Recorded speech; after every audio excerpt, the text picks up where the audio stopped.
The answer aired on the news instead of in words. An American investment fund announced it had entered the race, offering 2.5 trillion won for hand steel. Standing before reporters, Sean leaned forward calmly, saying companies come and go and steel mills aren't sentimental assets. His fund had calculated the value and was confident it would win. When asked what fantasy investment would do if they succeeded, Sean replied without hesitation that they were investors, not builders. The plant would be sold to someone more capable, and the land would go to construction. A reporter asked whether this was speculation despite the risk. Sean took a sip of water and said that wasn't the right word, adding that the bank should simply choose the highest bidder, especially when even banks were vulnerable.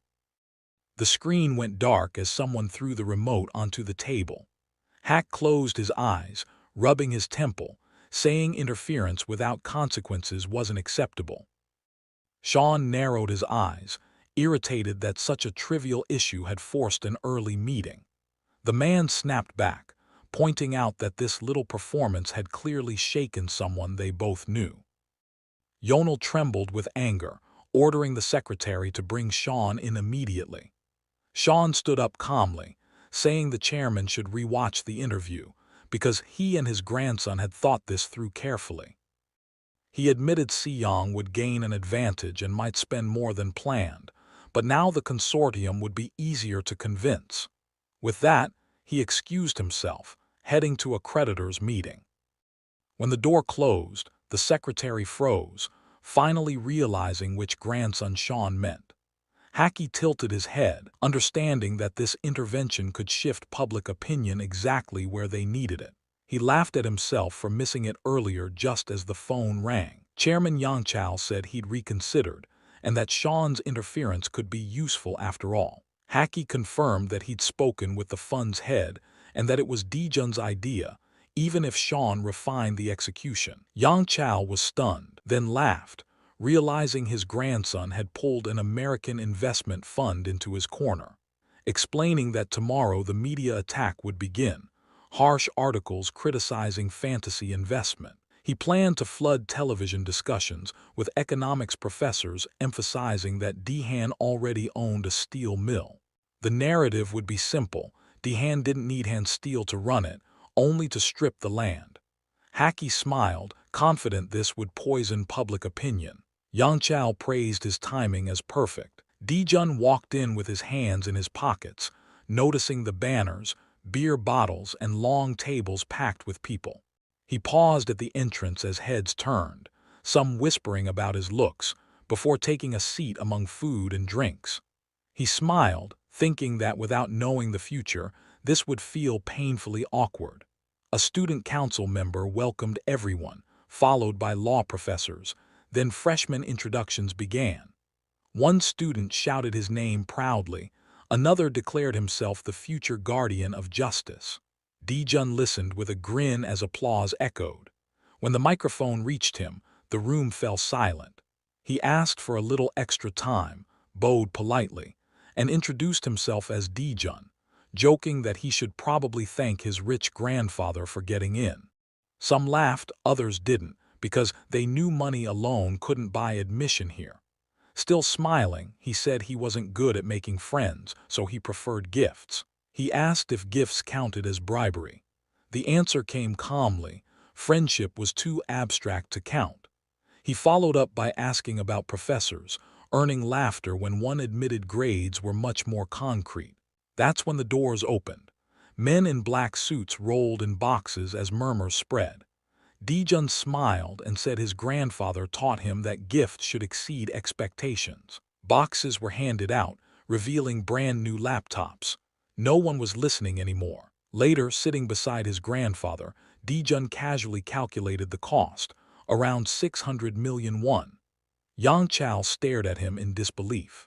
Dijun smiled and said every one of those students would now be on his side, and that it doubled as perfect product promotion. When told student popularity wasn't enough, Dijun said this was only the beginning. He explained discounts, campus ads, and prestige branding. Yang Chao sipped his tea, considering it. Dijun warned that if his grandfather wasn't interested, he could handle the expense himself. Yang Chao snapped at him not to make him look like a stingy old man. After calming down, Yang Chao asked why only 200 laptops were prepared when there were 400 law students. Dijun smiled and explained that only half usually showed up for orientation. He said it was fair to reward initiative. Yang Chao laughed, slapping his knee, saying it was far easier to motivate people by rewarding them openly. Students sat around chatting. Someone hugged his laptop box and joked that it would be his teddy bear for the night. Some had already unboxed theirs and were exploring it. Someone slipped him a folded note. Yunio whispered that these were the names of students who refused the gift. Dijun smiled, thinking those people would need closer attention. Campus life moved on as April warmed the air. Dijun chatted with classmates, quickly forming a small circle of close associates. In class, students greeted him warmly. One joked that the laptop was so good he couldn't study anymore. Dijun laughed and said that was part of the plan, distracting his rivals. A few students without laptops watched him carefully, sweat running down their faces. Dijun noticed their stares and briefly wondered if another distribution in May would be necessary. At the coffee machine, Dijun watched a student with glasses who had refused the laptop. He dropped a coin into the machine and casually asked if the guy had attended orientation. The student snapped back, saying Dijun couldn't expect gratitude. Dijun smiled and said he never expected it, assuming the refusal came from pride. Accused him of showing off his wealth in front of professors. Dijun calmly asked whether refusing a free lunch or coffee would also count as pride. The student argued it wasn't the same. Dijun replied that it was exactly the same, only scaled differently. He explained that while others counted money in thousands, he counted in millions and billions. For him, a laptop and a coffee cost roughly the same. The student clenched his fists in rage. Dijun added that people happily accept small favors but suddenly discover pride when the gift is expensive. He tossed his cup into the trash and walked away, leaving the student watching silently. Later, sitting on a bench under the sun, Dijun listened to his friends and rubbed his neck, disappointed that every student who refused the gift reacted the same way. As he stood, a fair-haired guy in a tracksuit approached him and bluntly said that even if seniors claimed it wasn't a bribe, that was exactly what it was. Dijun's eyes widened in surprise because this man's name was also on the list. He asked calmly why he thought it was a bribe, and the student sat beside him on the bench, explaining that bribes are paid in advance while gifts are given as thanks for services already rendered. Dijun reminded him that he wasn't a government official and hadn't been asked for anything. The student smiled and said bribes are often given years before the favor is ever requested. Dijun narrowed his eyes, snorted softly, and watched a bead of sweat roll down the man's face. The student asked whether his grandfather taught him tricks like this. Dijun replied that being the youngest meant the chairman rarely paid attention to him, but his older cousins taught him plenty of useful things. The fair-haired guy studied him and suggested that Dijun must be the least successful member of the Sang group family. Dijun didn't argue, smiling as he said his father, the chairman's youngest son, had been expelled long ago and now produced films. Scratching his head, the student admitted he should have taken the laptop. Dijun thought the guy was oddly amusing. The student asked whether he could still get one or if it was too late. Dijun realized he didn't really want it and was just being polite, which made him smile. He asked if the guy was older than most freshmen. The student bristled, said he didn't look that old, and accused Dijun of insulting him. Dijun offered the laptop as an apology. The student stood, brushed himself off and said maybe someday, then walked away. Dijun called after him, reminding him he never answered the age question. The student raised a hand in an obscene gesture and told him to shut up. Nearby, Dijun noticed a girl chatting quietly with someone. She looked familiar, and his friend adjusted his glasses, warning him not to try anything. He realized he hadn't seen her at orientation and learned she'd quietly left during the laptop chaos. Dijun smiled, suddenly stood up and walked over. The girl noticed him approaching and looked up curiously. Dijun said he was curious why she didn't take the laptop gift. She smiled, closed her eyes, and said she didn't know how to use it, wondering what the point was of accepting something useless to her. Dijun looked down awkwardly, realizing he'd never considered that reason. She teased him gently, saying his stare made her heart flutter. Dijun blushed despite himself. Elsewhere, Yangchao crossed his arms as a woman joked about finally finding someone normal. She quickly corrected herself, saying this was the future chairman's match. She laid out 3 candidates, including the daughter of the president of Deal Bank, a Princeton graduate working in Hong Kong. Yangchao studied the photos silently. She explained that another candidate was the granddaughter of the Hansung newspaper chairman. Yangchao told her to arrange meetings with all 3. He warned her not to let rumors spread about choosing a bride like shopping.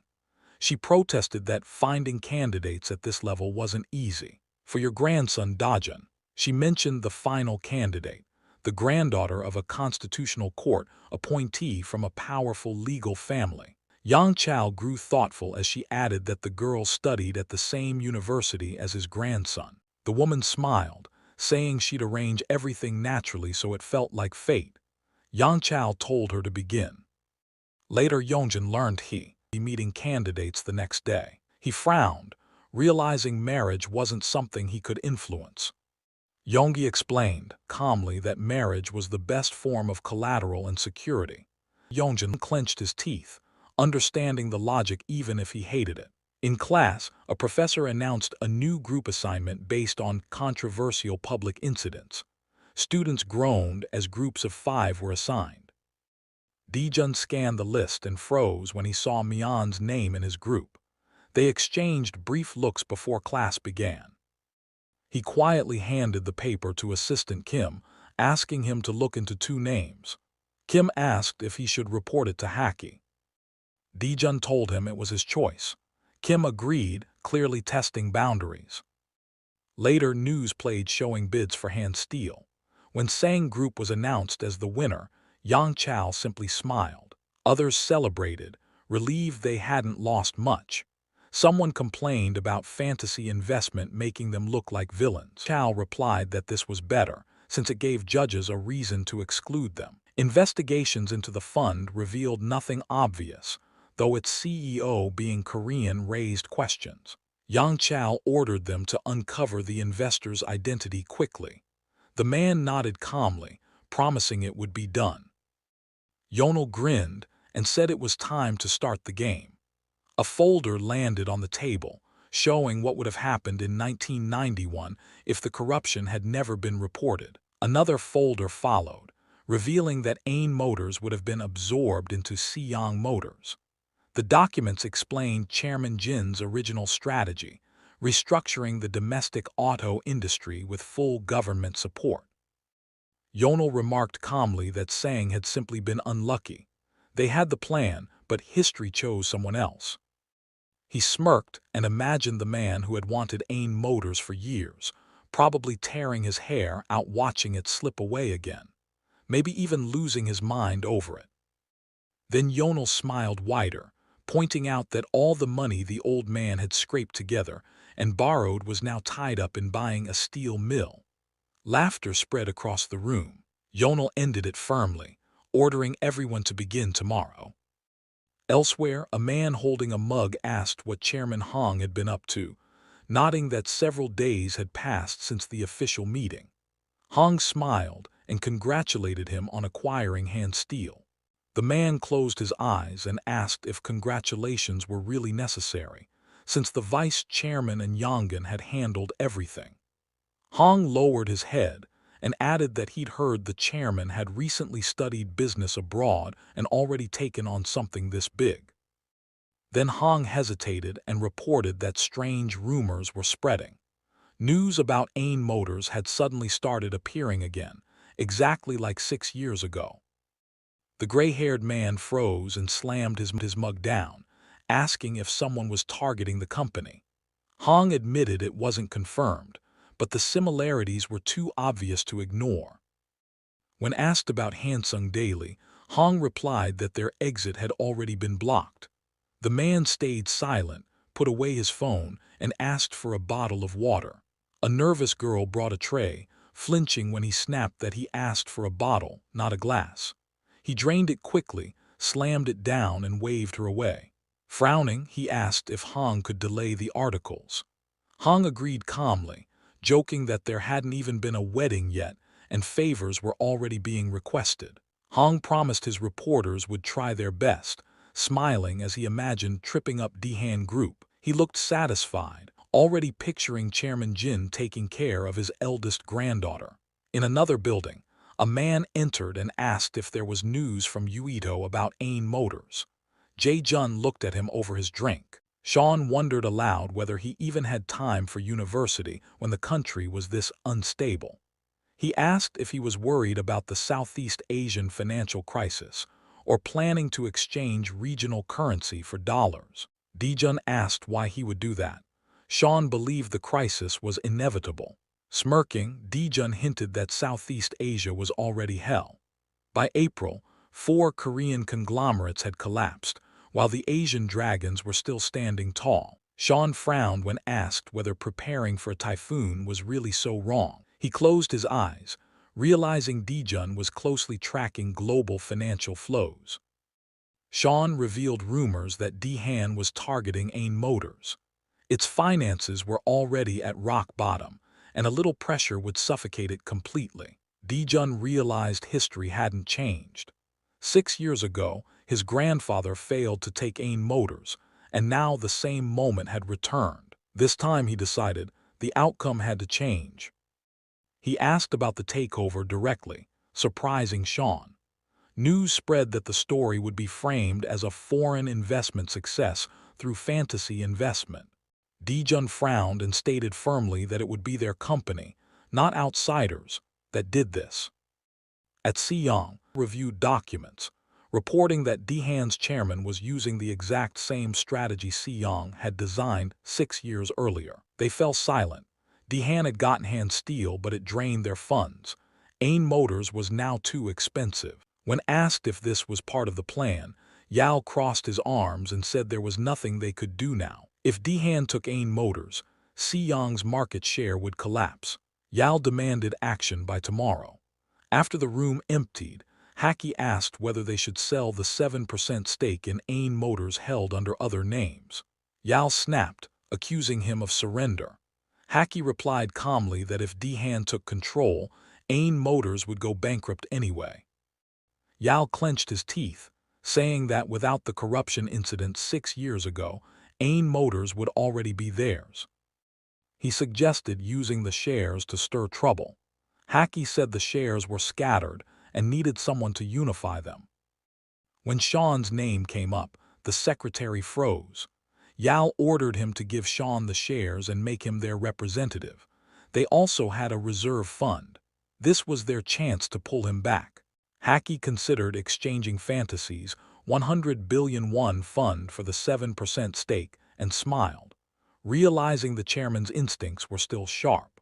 Later, Sean leaned against a sofa as Yao explained everything. Dae-jun noticed how furious his grandfather really was. Yao said he wanted to use the 7% stake to shake the situation by throwing Sean into the front line. He reminded him that Fantasy still had dirty funds available. Sean hesitated, saying there was no reason to buy a company destined to fail. Dae-jun frowned, sensing there was more left unsaid. Sean finally asked if Dae-jun truly wanted Ain Motors. Dae-jun confirmed it calmly.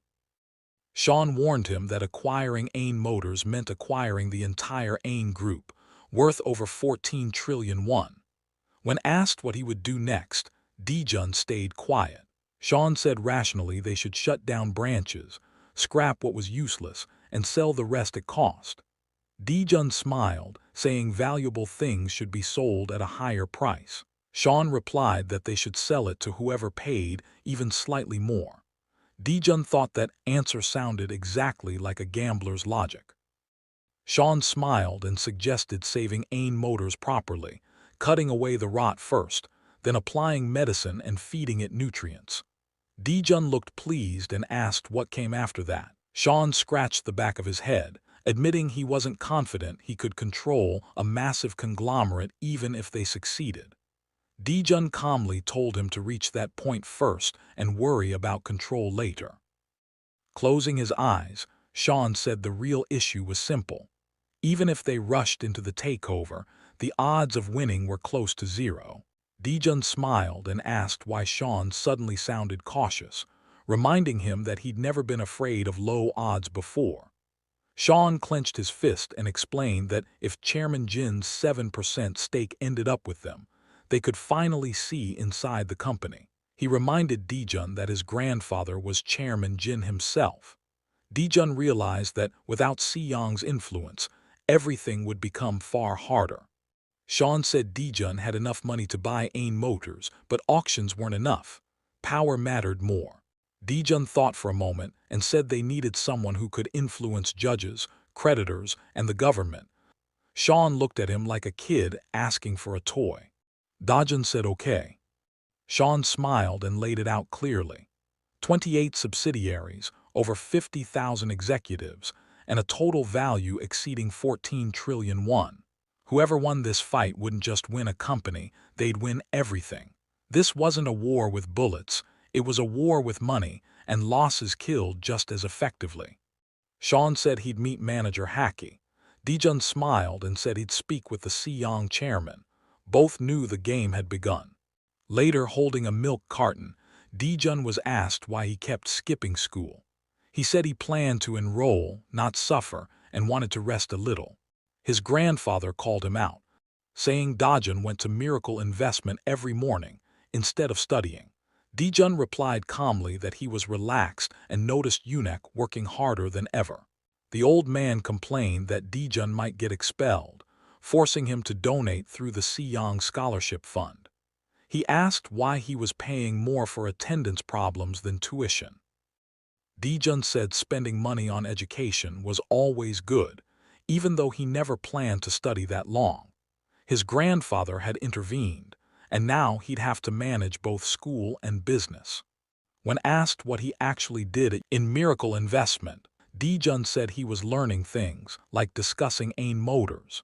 His grandfather froze. Dijun explained that Ain Motors was heading toward bankruptcy. The financial sector had turned its back, and Wang Motors' propaganda had finished the job. He said they must have run out of liquid assets, otherwise Dihan wouldn't suddenly apply pressure. His grandfather asked what would happen next. Dijun answered calmly that someone would take Ain Motors quickly and forcefully, just like hand steel. Chairman Jin smiled, scoring his answer 80 out of 100. When asked why not full marks, because you did not mention who would take ownership. Dijun said because it wasn't clear who would take it yet. Dihan had done this before, hiding its true goal until the final moment. The chairman wondered who else might want Ain Motors. Dijun knew he was referring to the Southeast Asian currency crisis. The old man said many conglomerates were already bankrupt, while the rest were hoarding cash. Dijun asked if he had a secret weapon. Chairman Jin said the buyer would need power equal to Sang or Dihan, and he was out of money. Dijun calmly offered himself as that weapon. The room froze. Dijun repeated that he could take over Ain Group. The chairman stared in astonishment, studying the young man carefully. Dijun panicked for a second, worrying his grandfather might faint, and quickly asked if he was okay. The old man waved it off, saying he was just surprised, then awkwardly steered the conversation back, asking him to repeat what he had said earlier. Dijun didn't hesitate and calmly stated that he could take over the Ink Group. At that, the grandfather bit his lip and scratched the back of his head. Dijun immediately jumped up in worry, asking if everything was fine and where his pills were. The chairman shut him down calmly, telling him to stop shouting and that he wasn't old enough to be popping pills yet. Chairman Jin then told his grandson not to joke around and said that to celebrate entering university, he didn't want a car but Ain Motors instead. Jun replied without missing a beat that he would buy it with his own money. The grandfather frowned and asked how much he thought it would take to buy the company back. Jun seriously countered, asking how much the chairman himself would pay if he were in his place. The chairman paused, thinking it over, then decided not to answer. In that moment, he suddenly understood and burst out laughing, calling his grandson an impudent brat. Jun grinned, realizing his grandfather had caught on. He had asked that question first for a reason. Before making a move, a true leader must hear the opinion of his rival. That was a lesson his grandfather himself had taught him. Jun's expression hardened, then softened into a confident smile. The chairman ordered him to speak first, reminding him that he was still in charge and that his grandson was trying to play tricks right under his nose. Jun estimated AIN Motors at 15 trillion won, admitting it was rough without full analysis. Jun noticed his grandfather wasn't worried about the numbers, but about what it implied. When Jun casually admitted he had more cash reserves than Sang Group, he smiles and asks whether he should be surprised that his grandson is rich or if the boy wants to be praised. He thought his grandfather would be shocked that he personally surpassed the largest conglomerate in the business world. The chairman only smiles. He raises his hand and says he understands. He says this impudent brat probably just wants to show off, but to ransom AIN Motors he would need at least that much. The young man freezes in surprise. The grandfather admits he was amazed when the boy said he wanted to take over AIN. Chairman Jin's expression turns firm. He says he will not argue. He is curious where his grandson got that much money, but curiosity does not matter. AIN Motors does. The boy realizes his grandfather is clearly suppressing his curiosity, yet he says it does not matter. Images of the company building appear as it's explained that countless problems occur inside the Sang Group every single day, yet they remain at the top. This is because they know how to prioritize. Dulling curiosity is a daily necessity. The young man becomes serious and asks what price his grandfather expects. He realizes he too must push curiosity aside and ask what truly matters. Arms crossed, the chairman confidently says he has no idea. He sighs and admits he never planned to buy AIN Motors, so he never checked. But the price is surely very different from 6 years ago. The young man awkwardly asks if his grandfather will help him. Covering his eyes, the old man asks why he even needs AIN Motors and whether it benefits the Sang Group at all. The boy falls silent. The grandfather grows serious. The young man wonders whether he is thinking like a loving grandfather or like the chairman who built an empire with his own hands. Then the chairman proposes an option. He suggests that his grandson becomes the owner of AIN Motors and works with him to merge the companies. The boy is shocked. He realizes his grandfather understands that AIN Motors is necessary if he wants to later take over Sang Motors. The chairman smiles faintly and asks how his grandson estimates the merger ratio. The young man asks why they should team up. The grandfather counters immediately, asking whether the boy truly believes he can protect AIN Motors on his own. In less than a year it would be swallowed by the Dion Group. And even if not, could he really handle such an enemy? The boy smiles and says there is no need to worry. He has something to rely on. The chairman grows interested and wonders if that is true. He thinks that if his grandson is capable of managing AIN Motors properly, the merger might not even be necessary. The boy wants to warn him not to be so confident, but realizes his impudence again. The chairman raises a finger and declares that everyone and everything can be sold. It is only a matter of price. Scales appear as the narration says that if balance is broken, it must be corrected. The chairman demands the merger coefficient. How much weight will the boy add to the scale? The young man calmly answers, 1.2. The grandfather erupts in anger. He says that by market share, brand value, and advanced production technology, Sang Motors is worth only 20% of AIN Motors. He says this is not his opinion, but the consensus of automotive industry professionals.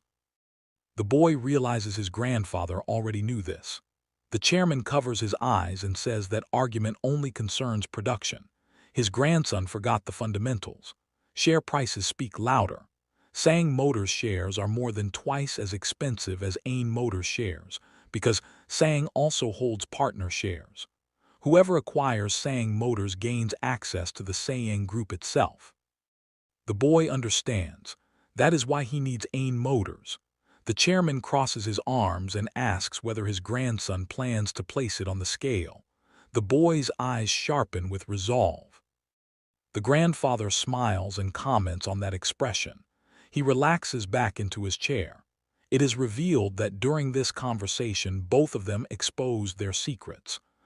Later, curiosity finally won. The chairman asked how Dijun made so much money. Dijun explained he sold inherited land and bonds, invested overseas, and rode a stock explosion. The old man noted that his fortune had grown 100-fold. When asked about fantasy investment, Dijun revealed he owned 98% and that Sean was the executive director. Chairman Jin was stunned. He realized his grandson had already built an empire. Dijun proposed returning the 100 billion won entrusted to him, with interest, in exchange for 7% of Ain Motors. His grandfather laughed, saying he could give him islands or jets if he wanted. Then he explained real rewards weren't money, but hope. He spoke of rewarding subordinates with luxury and illusion, making them believe effort would be paid back. Dijun recognized the tactic instantly. He had lived it before. Before leaving, his grandfather ordered him to stay hidden until Ain Motors was secured. Even Haki wouldn't know. Jun smiles. The young man and the old man lock eyes in silence. Yell folds his hands and turns to his grandson once more. He asks calmly what kind of wealth he actually owns. If he takes over Ain Motors, how much will he have left afterward? Jun chuckles. He says you should not dig directly into someone else's wallet like that. Then he adds casually that if the old man suddenly needed money, he could always borrow it from him. The room freezes. The old man stares at him in shock. Silence fills the living room. Yell suddenly stands up. He glares at the young man in anger. Vyun purses his lips, clearly thinking the boy has crossed the line. Then the old man walks forward. He places a hand on the hero's shoulder. He smiles. He says good job, calling him a kid, and adds that the young man has truly grown up. Jun looks at his grandfather with sparkling eyes. As they parted, the chairman told him to prepare accountants to dissect Ain Motors' books. Haki confirmed everything was ready. At the next meeting, doubts surfaced again. The chairman shut them down, demanding results within a week. Finally, he ordered a meeting with Ain Motors' chairman, saying he would go personally. Elsewhere, San smiled and asked if the talk went well. Dijun said he had full backing, and San should handle officials and shares. San asked why Dijun wouldn't appear himself. Dijun said no one trusted a child, especially one from a family with enemies everywhere. As plans accelerated, Dijun lay awake at night, haunted by memories of a gunshot from his past life. This time was different. He wasn't chasing comfort, he was chasing domination. He wanted to stand at the edge, even if the end was emptiness. When asked why he went quiet, Dijun turned away and said he'd remembered something. His grandfather added that once the shares were secured, the 100 billion won fund had to be returned. San asked cautiously if they could at least give back half. Dijun stood with his hands in his pockets and said he had already promised his grandfather. Since he chose to help, there was no other option. San asked whether Dijun had told him he was the main shareholder of Fantasy Investment. Dijun replied that of course he did, otherwise he wouldn't have asked for help. San pointed out that even as the main shareholder, Dijun was still returning all the money, calling it a missed chance to quietly keep 50 billion. Dijun replied that if his grandfather were that kind of man, Sang Group would have already belonged to his eldest uncle. San leaned back and muttered that the family was a nest of snakes. Elsewhere, tension filled the room as someone asked why everything felt so calm. A heavy-set man by the window said indirect evidence made subpoenas difficult. When asked why the press pressure was weak, everyone fell silent. Someone admitted it felt like AIN Motors was being protected. Hansung Daily was mentioned, and it turned out they hadn't written a single critical article. The leader sat back and asked if the rumors about marriage ties were real. Anger spread as it became clear everything was happening at once. Someone muttered that it looked like the old man was ready to sell even his grandson to stop the chaos. It was announced that AIN Motors had entered a government-led bankruptcy deferral agreement in April 1997. During the grace period, hidden slush funds quietly moved. The true mastermind was Chairman AIN, working through fantasy. At Yang Chao's house, he smiled and asked whether Dijun's capital had really grown 100-fold. Sean felt awkward, knowing it was far more than that, and said it was mostly luck. Yang Chao called him modest and said he wished Sean worked for him. The discussion shifted to the hidden 270 billion won. Once the deferral expired, arrests would follow unless the money was removed first. Yang Chao smiled and asked directly if Sean was being asked to launder money. Sean hesitated but answered honestly. Dijun stepped in and suggested using the funds as retirement money for AIN Motors executives. Yang Chao laughed, saying those people had already prepared for old age. He proposed investing everything through fantasy in America. Sean was stunned, asking if that was really all. Yang Chao nodded, explaining they could legally reinvest the money into AIN Motors as bonuses and incentives. Sean stared, realizing how clean the method was. Dijun noticed that his grandfather had already planned everything, ensuring the money never truly left his control. When Sean suggested executives would demand lump sums, Yang Chao scoffed, saying delaying payments created leverage. Money, he said, was both carrot and stick. He smiled coldly and said once they learned the funds were reinvested, they'd fight harder to protect AIN Motors. Dijun quietly sipped his tea, seeing his grandfather's true face. Dijun asked if this was the only reason the money wouldn't be returned. Yang Chao laughed, pretending offense at being called greedy. Yang Chao then said Dijun had to convince Mr. Song, while he'd handle the rest. Sean bowed and thanked him before leaving. Left alone, Yang Chao asked Dijun why he'd applied for sabbatical. Dijun admitted he did it that morning. Yang Chao ordered him to withdraw it immediately. When Dijun protested, the old man shut him down, saying he understood exactly what he was worried about. He explained that avoiding relatives while staying a student wouldn't work forever. When the fight began, titles wouldn't protect him. Yang Chao warned that Sang Group wasn't a playground and real power lay with branch presidents. If they backed the uncle, the group would split instantly. Dijun imagined that moment clearly. Once investigation started, power wouldn't pass to a student but to his uncle. He finally nodded and said he'd do everything his grandfather wanted. Yang Chao smiled, sensing where his grandson's loyalty lay. Later, riding in a green car, the driver said quietly that they were being followed. Dijun felt a chill and asked how long. The driver wasn't sure, but said Commander Shin had warned him about rising surveillance. Dijun exhaled and told him to test it. The driver accelerated, widening the gap. Dijun stayed calm, already guessing it was family. Elsewhere, photos of Sang family members filled a screen. Analysts dismissed some as harmless, praised Donggi's growing influence, and criticized Soyun's greed. Then Dijun's photo appeared. The room grew tense as they realized the chairman's second-generation grandson had both access and money. They uncovered his fortune, his ties to fantasy investment, and his unusual privilege of private meetings with the chairman. Even the vice chairman didn't have that access. The room fell silent. Back at a cafe, Dijun asked Kim if he was sure they were being followed. Kim confirmed it. Dijun handed him a thick envelope, telling him to use it when needed. Kim stared, shocked. Dijun said money was a tool, nothing more. If Kim wanted to become someone important, he had to choose his own path first. Kim slipped the money away and followed him without a word. Later, a secretary entered and said they had a guest. Dijun looked up calmly. It was the chairman of Dihan Group. San and the hero exchanged surprised looks. The secretary froze in confusion. San calmly asked her to request a short wait.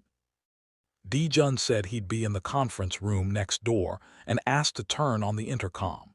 San slipped on his jacket, muttering that it wouldn't be good if he was seen since he'd just been on TV. Dijun pulled up his hood and smiled. San smiled back.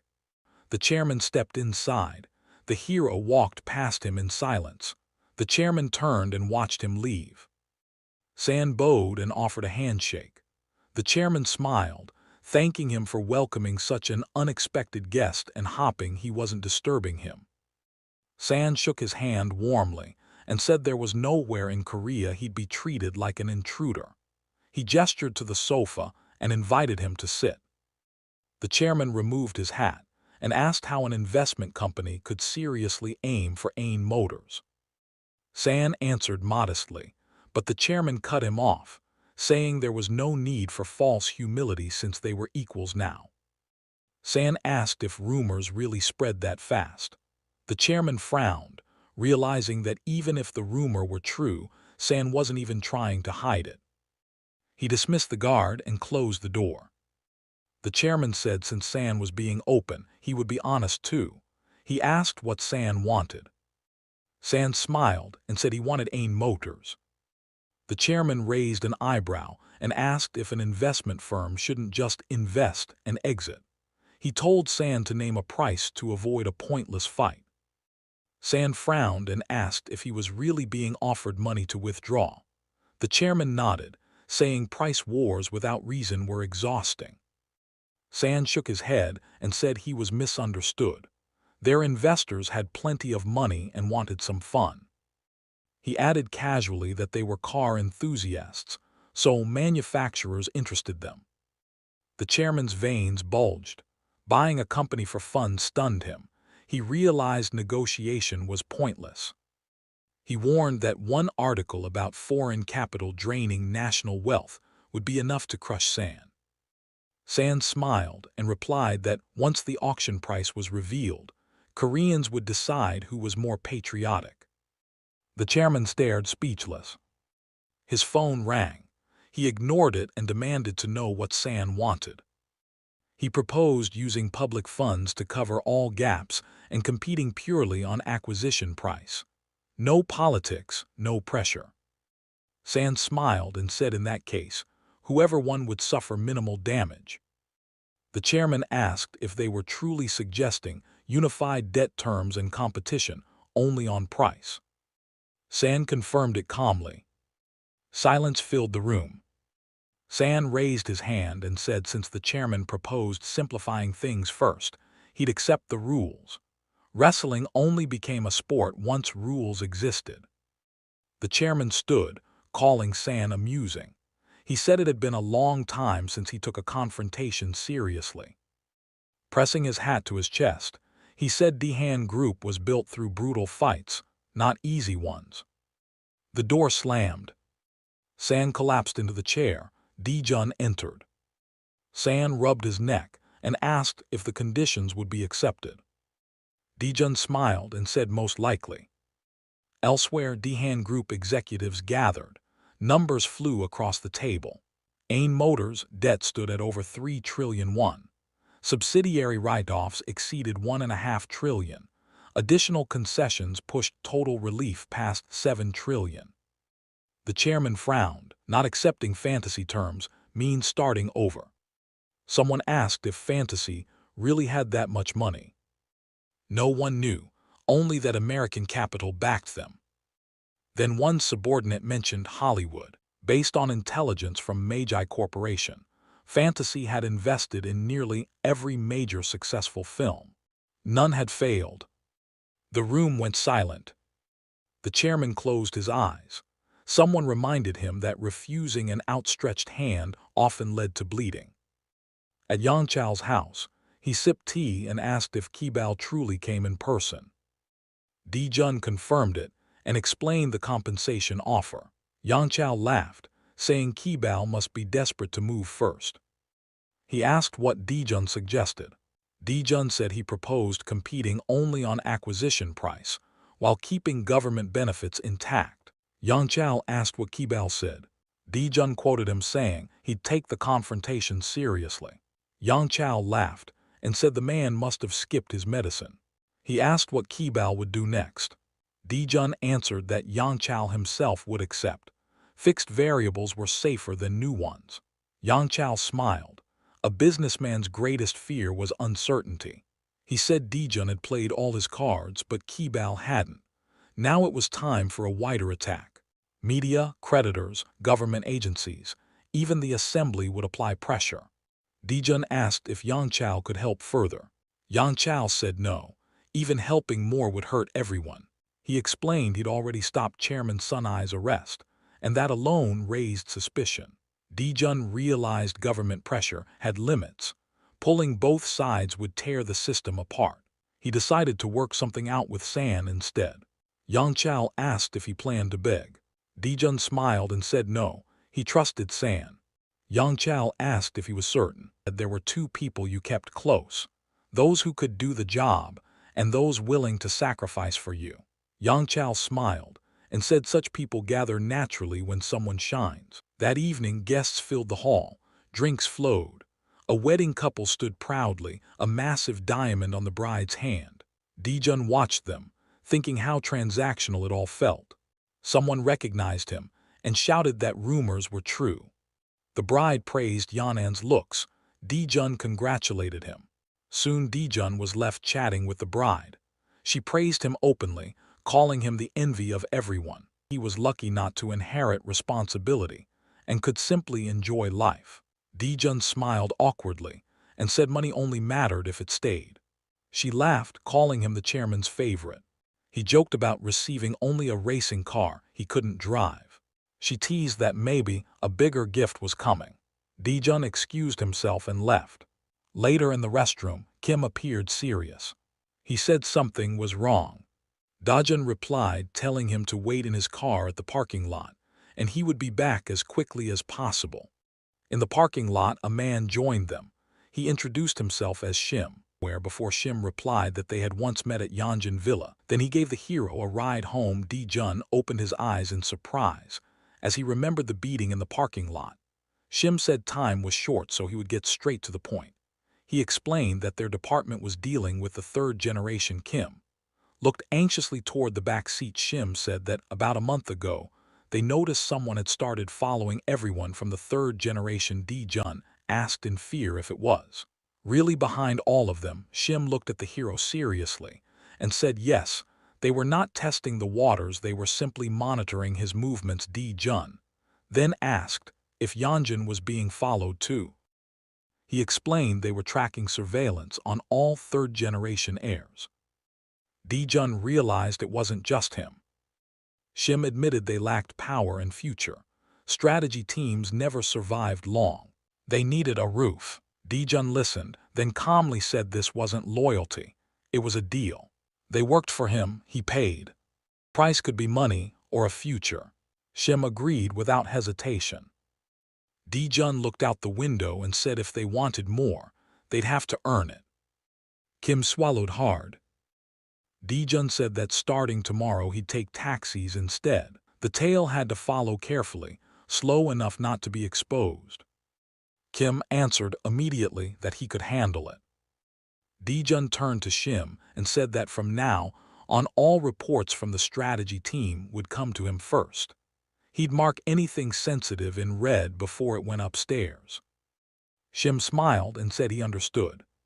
Dijun added that all expenses were covered.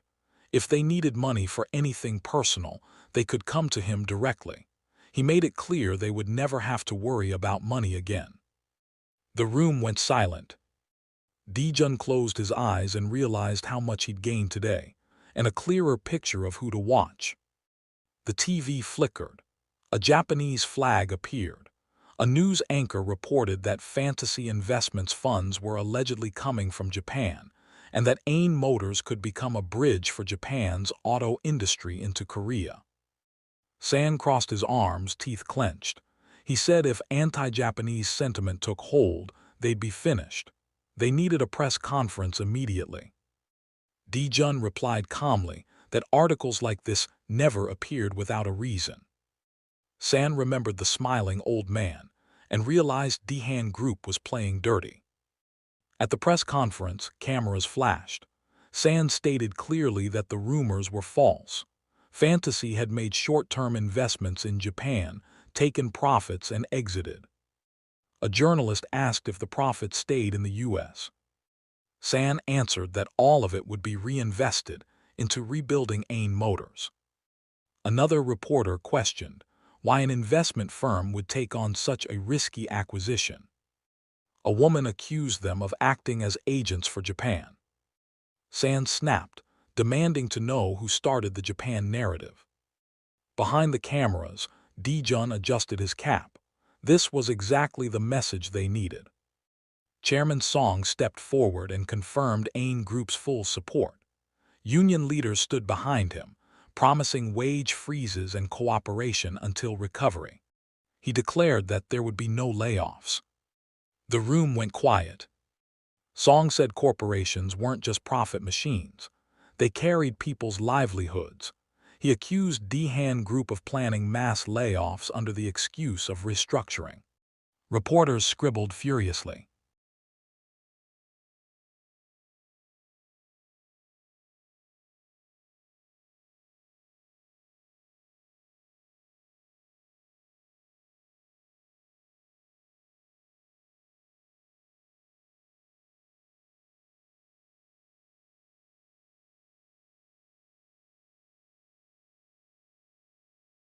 He knew the key was speed. No time for Dihan to counterattack. Later, the TV showed analysis clips. Global auto wars. Only the top 10 would survive.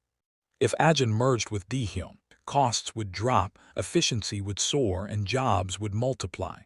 The screen went dark. San sighed. The stock price hadn't moved. Public opinion was split cleanly in half. Dijun said that was good. Both sides already accepted AIN would be taken over. San muttered that Chaebol's controlling the media was terrifying. Dijun corrected him quietly. It wasn't fear. The media just knew the taste of money. That night, Dijun offered San a drink.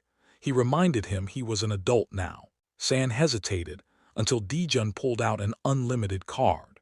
No limit. San stared in horror. Dijun said it was pocket money from Hanson Ilbo's daughter, a matter of face for third-generation heirs.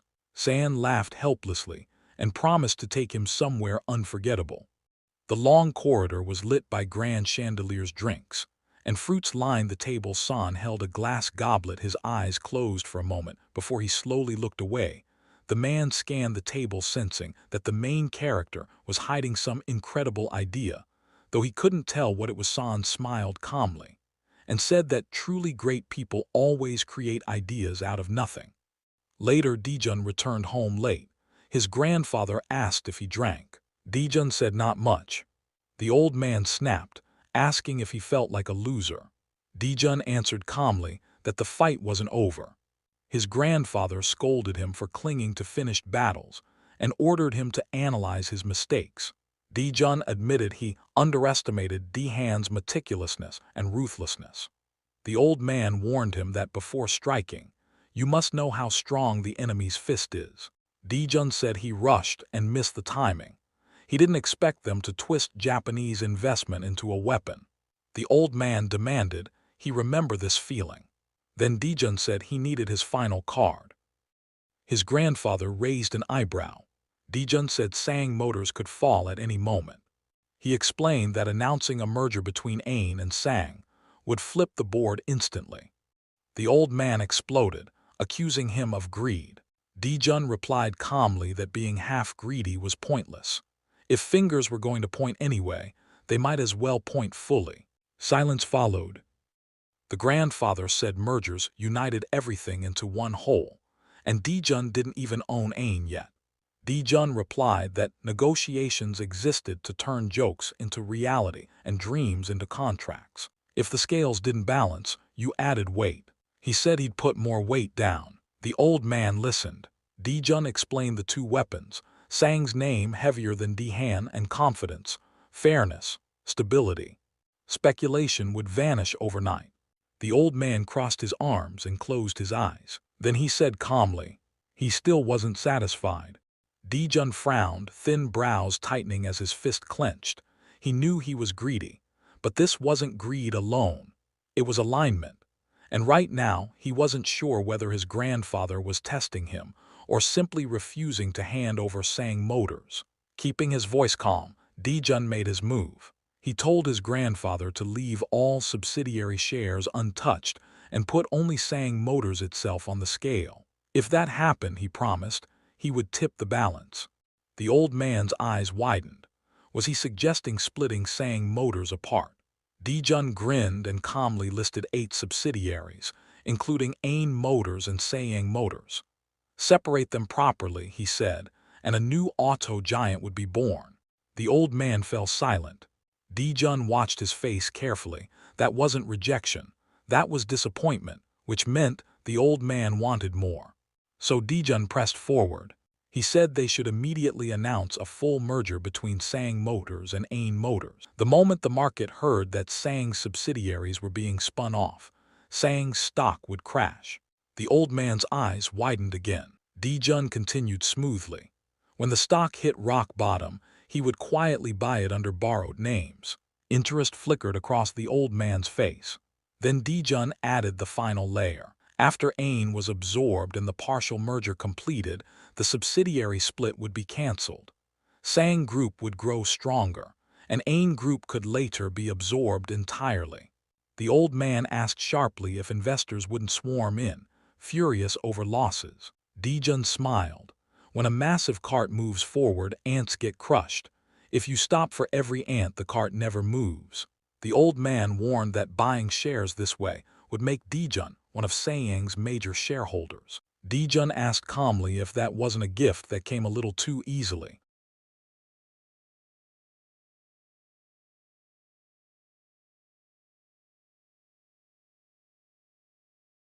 Dijun's lips curled.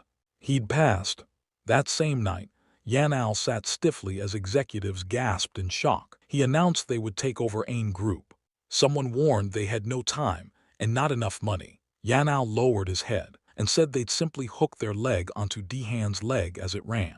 Confusion rippled through the room. He explained calmly, if Fantasy acquired Ain Group, Sang Motors would merge with Ain Motors. That was his role. Eyes widened. Only Sayang Motors would be separated. It would merge with Ain. A new automobile conglomerate would be born, and Tu would become its first CEO. Sweat beaded on Tu's forehead. He pointed out that regardless of merger ratio, Fantasy Investment would still be the main shareholder. Yanal smiled. Fantasy's CEO had already extended his hand. If Tu hesitated now, he'd become a dog chasing a chicken. The chairman added casually that Tu himself once said he wanted to create a new car company and hand it over fully packaged. Someone tried to argue about Fantasy. Yanal cut it off. They were money players. Packaging would be expensive, very expensive. He told Tu to prepare. In another office, Sean raised his hand. He asked what was so difficult about spinning off Sang Motors and merging it with Ain. Dijun grinned. The merger ratio could wait. If his grandfather didn't yield, the owner would change. Sean snapped, asking what that even meant. Dijun smiled coldly. His grandfather never backed down after mixing blood into his plans. He took everything first, then shared crumbs. Sean fell silent. Dijun stood by the window, hands in his pockets. By the time the buyer was confirmed and the merger began, winter would arrive. A brutal one. Sand Dihan, even the government would be drained. At that point, his grandfather would have no choice. Cameras flashed. Sean announced publicly that Sang Motors would spin off its subsidiaries, merge with Ain Motors, and lead the creation of a specialized automobile corporation. Reporters erupted with questions. About fantasy, about leadership, about power. Elsewhere, a remote control smashed against a TV screen. Batteries scattered across the floor. The man stood up, furious, demanding to know how this happened without anyone noticing. No one answered. He barked orders, 2 hours, every contact, every cousin, every civil servant, every bank employee. Use every brain available. Under a clear blue sky, a door slammed open. Yi burst in, saying it was impossible. Yanao didn't look up. He calmly poured tea and told him to sit down. And drink. The man stepped forward, fists clenched, demanding to know if his father was really abandoning the automotive industry. What wasn't enough for him anymore? Yang Qiao calmly sipped his tea and said he regretted nothing. He had reviewed every weakness in the company, stacked them together, and made a decision. Yang Yi exploded. He shouted that his father hadn't said a single word to him, that he learned everything from television, that this was a core subsidiary issue. Was this all he deserved as vice president? Yang Qiao looked up, veins bulging with anger. He said President Tu personally delivered the documents with his written decision. Tu was the one who announced the merger. Must have been entertaining, watching Yang Yi's face when those papers were handed over. Yang Yi accused him of treating him like a rag doll. Yang Qiao set the mug down and coldly asked if he was finished. When Yang Yi didn't understand, Yang Qiao smiled faintly and asked whether the visit was only to vent anger. Yang Yi snapped.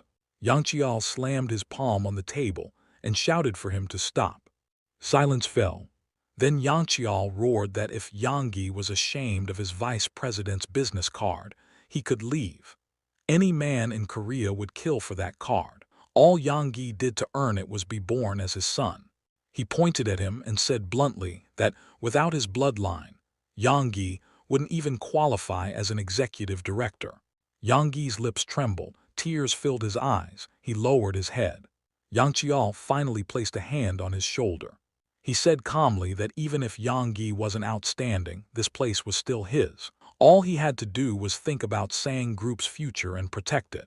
Nothing more. The old man exhaled heavily, realizing he was consoling a 40-year-old son at 70. Elsewhere, photos lay on a table. Sean, Jun. They'd been seen together days earlier. Someone reported that Jun met Haki and Tu, then left before the others arrived. Another said Hyan rushed to the chairman's house right after the merger announcement. Dongyi smiled dismissively. He said Jun wasn't dangerous, too young, just polish. If the chairman wanted a successor, he'd have sent him to business school. Jun, he said, was just varnish, decoration. Still, they were told to keep watching him, because Sang Motor stock was falling, and smart people were already buying. At dinner, Yanjan leaned forward and asked Jun if he knew about the merger in advance. Jun admitted he found out the day before the announcement. Yanjan demanded how. Jun said Sean asked him to consult their grandfather because Han was watching the CEO closely. Meeting directly would have raised alarms. Yanjan exploded. Jun stayed calm and said there was a secret contract between the CEO and the chairman. No one else knew, not even the vice chairman. Yanjan shouted that Jun had no authority. Jun replied quietly that authority comes from access, and some agreements only involve 2 people. That was when Yanjan realized something was wrong. Jun reminded him that the eldest uncle wasn't informed either, which meant inheritance wasn't settled, which meant decisions could change any time. Yanjan accused him of trying to replace his father. Jun smiled and said he wasn't competing at all. He wasn't greedy. He could study, pass the bar, become a prosecutor or judge, live well, never worry about money. He listed it casually: respect, power, women, freedom. Yanjan tried to threaten him with his father's wealth. Jun saw through it immediately. He smiled and said being the youngest in a chaebol family was a blessing. Less pressure, more options. Then he planted the final seed. He said the second and third sons wouldn't just sit quietly and watch the group pass to Yanjan's father. Yanjan's eyes widened. Jun didn't confirm or deny anything. He just folded his arms and looked away. Then he said calmly that if power skips the rightful line, history always ends in blood. And he imagined it splattering. The young man said that this was exactly why he wanted the eldest uncle to take the chairman's seat of the Seong group. Jun smiled and said that this was the only way their family would not suffer. Yonan smiled faintly, but then leaned his elbows on the table and lowered his head, sighing heavily, saying that Jun could not possibly know all the details. Jun remembered their earlier conversation in the office, Yonan's unkind smile, and the dissatisfaction written clearly on his face like that of a grown adult hiding his true thoughts. Jun calmly said that, as a result of the merger with Seong Motors, the shares owned by its subsidiaries would be transferred to another branch, which would then become one of the most important companies in the group. Wasn't that correct? The man admitted that it was true. Jun folded his hands on the table and asked what would happen if the management of that company was not headed by the eldest uncle. Yonan's eyes widened as he realized Jun was talking about the contents of the secret agreement. Jun frowned slightly, thinking that this was actually something anyone could figure out if they thought about it carefully. With a calm face, he said that he had only seen the title of the document, the Group Management Reorganization Plan. The man froze, beads of sweat forming on his forehead as he nervously repeated the name.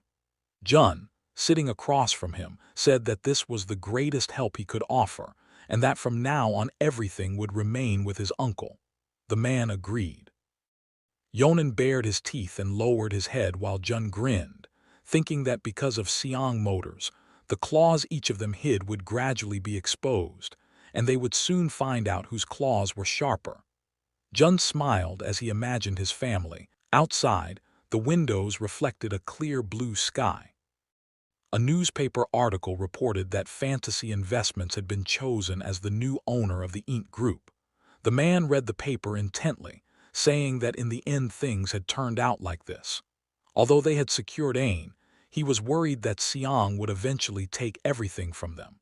Jun smiled and asked when the takeover payment was due, and replied that it would be immediately after the merger, 1.2 trillion won, meaning $1 billion would need to be transferred. Jun asked whether that meant it wouldn't happen until next year.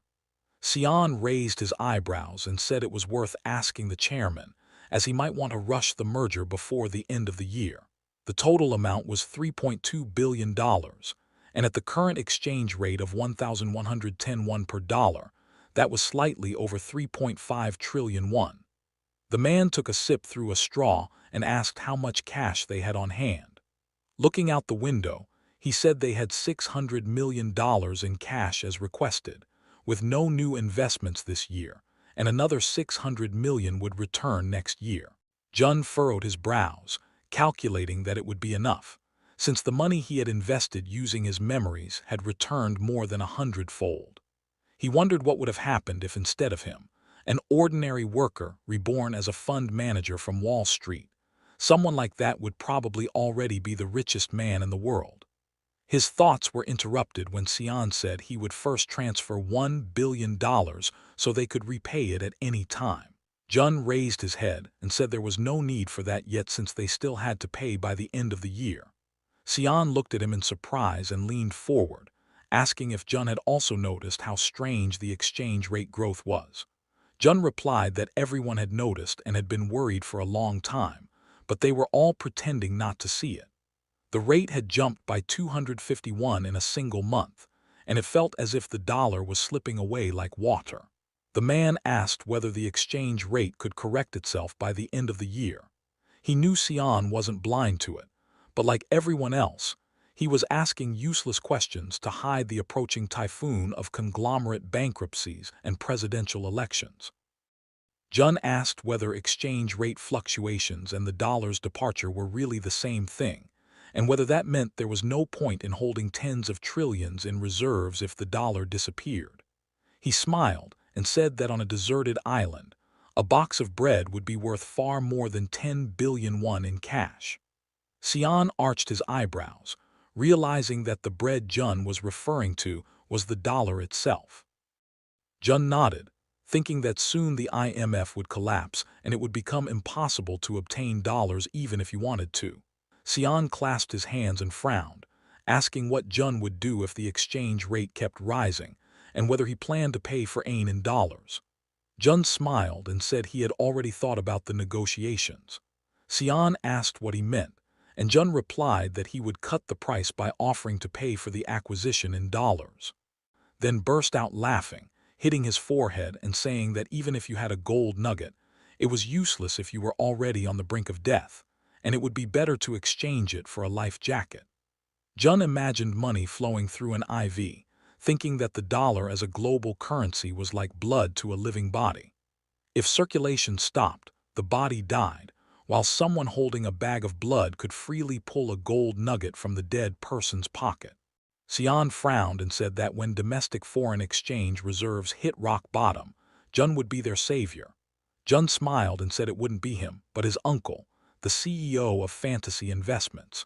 Sion leaned back, grinning, and said Jun still didn't want to show himself, either because he was young or because he had ulterior motives. Jun folded his arms and asked what people would say if they found out he owned trillions through illegal gifting and disguised inheritance. Everyone would be watching him. Sion said that hiding behind someone else would let him avoid those countless eyes. Jun nodded, and Sion laughed, saying he would gladly become Jun's horse, letting him pull the reins and crack the whip as he pleased, but there wasn't much time left since he was already 50. 5 years at most. After that Jun would have to run himself or find another horse. Jun stood up in shock, asking if he meant retirement at 55. Sion smiled and said that with that much money, it was more than fair to enjoy life. Jun froze as Sion pointed at him, saying he was giving him 5 years because he saw him more as a nephew than his own blood. Otherwise, he would have already left to live on some secluded island. That night, the Sion group building glowed brightly under the sky. The man asked if it was true, and Jun replied that he had seen it with his own eyes. The man clenched his hand, remembering how his father had patted his shoulder and promised him the chairman's seat while secretly trying to reorganize management behind his back. Yonan froze, eyes wide, and the man cleared his throat, saying that if the merger split, they just needed to survive, since the structure would shake but not collapse. When Jun started to explain further, Yangi interrupted him, saying everything was fine and that Jun should focus on stabilizing the steel mill and rebranding it as Siang, telling him not to miss this opportunity to prove himself to his grandfather. Jun bowed and left. Alone, the man grabbed the phone and shouted for everyone from the planning department to gather immediately, then rubbed his eyes, knowing he had to act before his father made another strange decision. Later, Tio entered the office, apologized with a smile for interrupting, and joked that he might finally have time to eat a bowl of rice together. Dongi laughed and invited him to sit, saying he still wasn't sure who would benefit more from Ain and Siang joining, though his father had done a great job. Tio replied that everything had happened so fast it left him confused. Dongi wondered whether the old man would really pretend ignorance to the end, then remarked that since the division had occurred, President Cho was no longer related to Siang, and Tio must be upset. Tio looked at him silently, then asked whether Dongi was serious or testing him. When Dongi insisted it was just idle thought, Tio replied calmly that instead of joining Siang, Ain had simply been absorbed. Realizing his mistake, Dongi broke into a cold sweat. Tio then spoke about his 30 years as chairman and recalled the only time he had ever protested, during an oil crisis when they flew to Texas and shared a single steak. Dongi laughed, saying American steaks were always huge, but Tio coldly replied that he had wanted his own portion. When Dongi realized that even a steak wasn't divided, he understood that the group would never be divided either. Tio said that if you take too much, you just eat it all, and Dongi smiled madly, vowing to finish a 600-gram steak himself. Then Tio calmly said that Vice President Jin Yonggi, Dongi's older brother and the chairman's eldest son, would inherit the group. Dongi exploded in anger, shouting that Yonggi was incompetent, but Tio replied that incompetent people cannot help competent ones. Dongi raged, proposing splitting branches and land, but Tio refused, saying he would not support plans that discredited the company. In despair, Dongi realized there was no designated successor, and that the chairman would choose only at the very end. This was a warning, Dongi thought, a reminder that even if the carriage owner changed, the coachman remained. The confrontation had only just begun.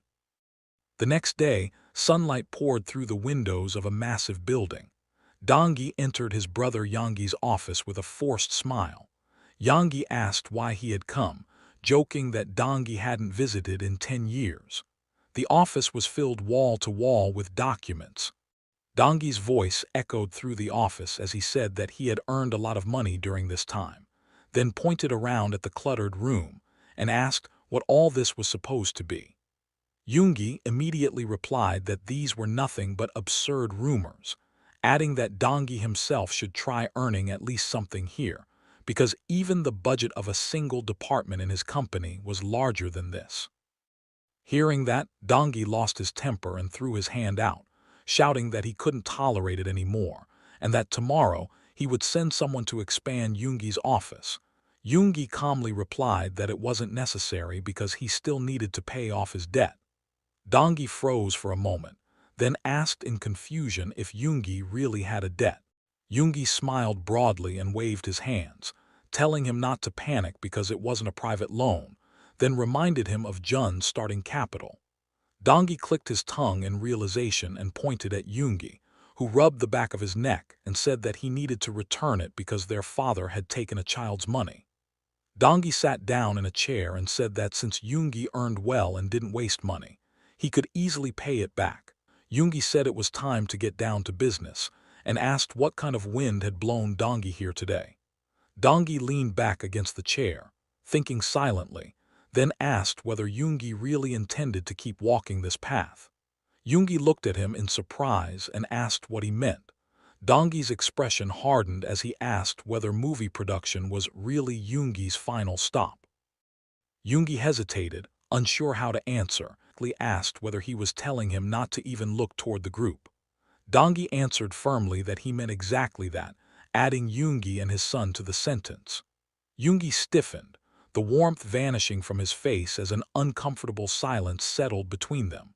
Folding his arms, Yoongi asked what Dongi meant, reminding him there was also a third brother. Dongi waved his hand irritably and said that Sangi hadn't been his younger brother for a long time and was nothing more than a name now.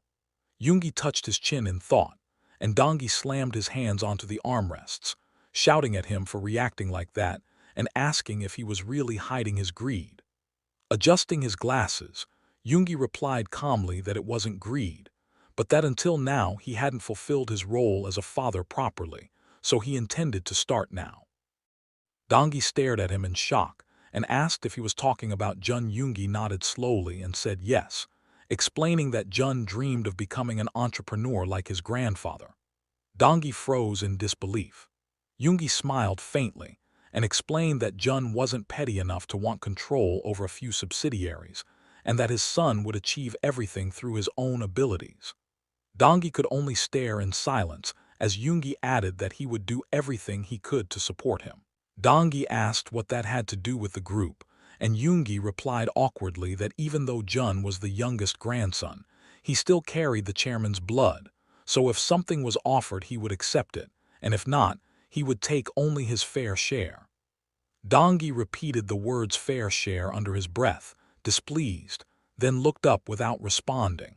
Yoongi leaned back and said that since Dongi had come so suddenly, something must have happened with his older brother, then asked whether the shares had been shaken because of Seong Motors.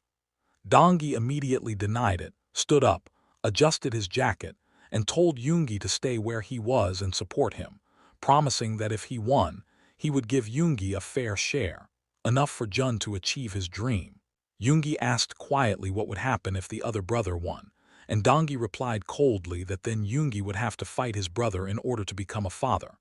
As Dongi was leaving, he noticed a movie poster on the wall and asked what kind of film it was.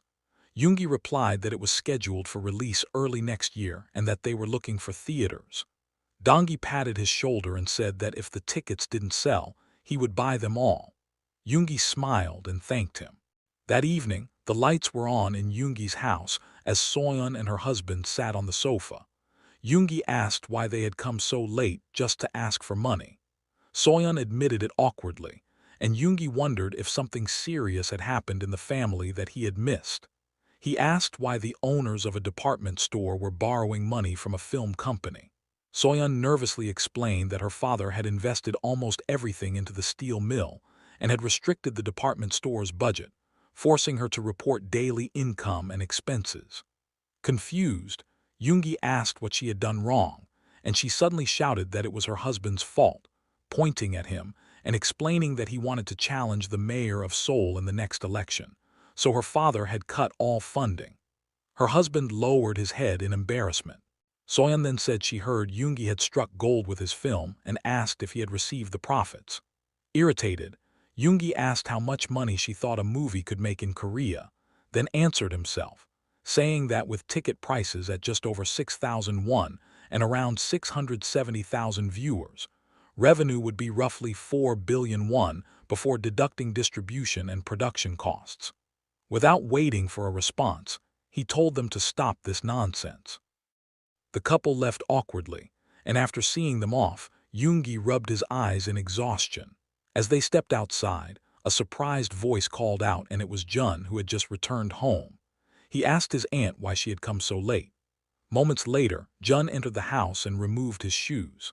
Passing by his father's room, he noticed Yoongi sitting on the couch, who asked if they could talk.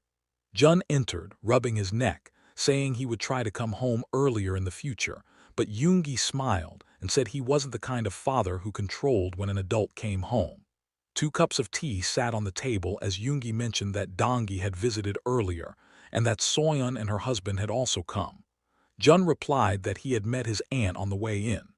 Yoongi took a sip of tea while Jun wondered what his father was about to say. Setting the cup down, Yoongi smiled and said that Jun was definitely his son, yet nothing like him at all.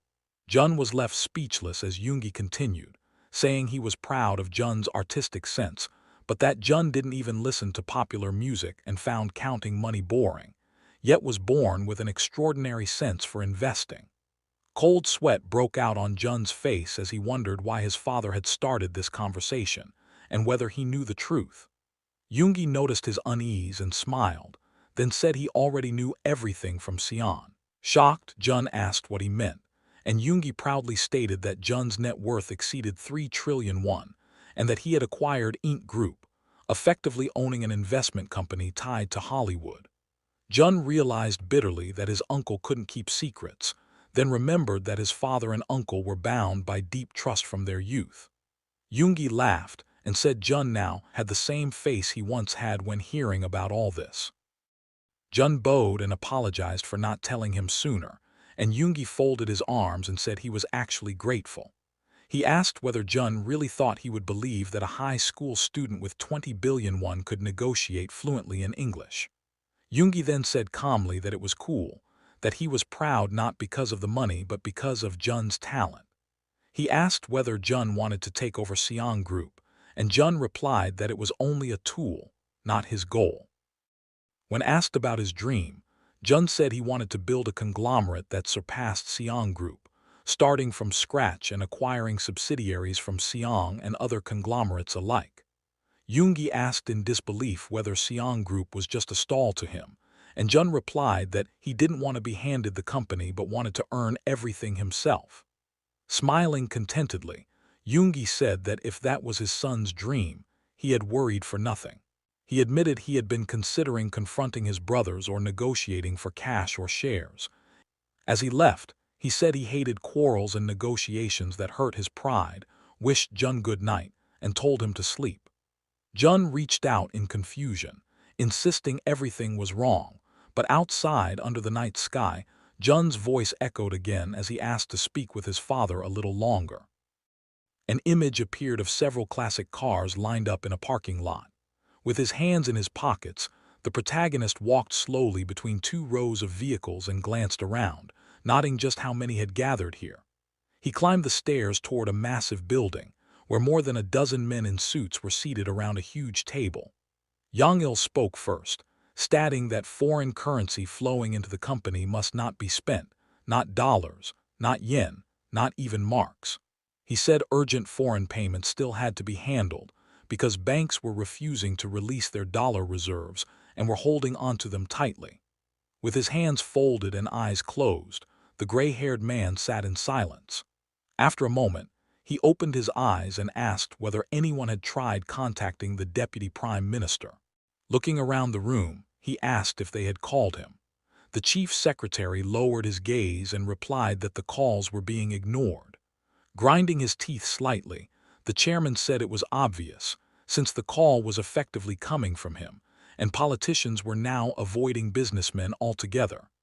Lifting his head, he coldly asked what the maximum amount was they could gather by collecting all unclaimed funds within the group. Hatch answered that if all urgent payments were completed by year-end, it would be a little over 400 billion won, since the acquisition of hand steel had already been paid in a lump sum, and money was still flowing there. Yang Cha pressed his lips together, then raised his head and spoke loudly, telling everyone to listen carefully. He declared that instead of giving away money they were supposed to give, they should demand the money they were supposed to receive immediately and convert it into dollars at once. A dark-haired man with glasses said that even offering above market price wouldn't work because there simply were no dollars available. Someone said that an economic singularity was approaching, and that even if the exchange rate hit 3,101 per dollar, dollars would still be impossible to obtain due to severe shortages. The chairman pursed his lips and closed his eyes, and the room fell silent. One representative adjusted his glasses nervously, and someone mentioned AIM. The chairman suddenly opened his eyes wide and impulsively asked if they truly had a secret vault of dollars.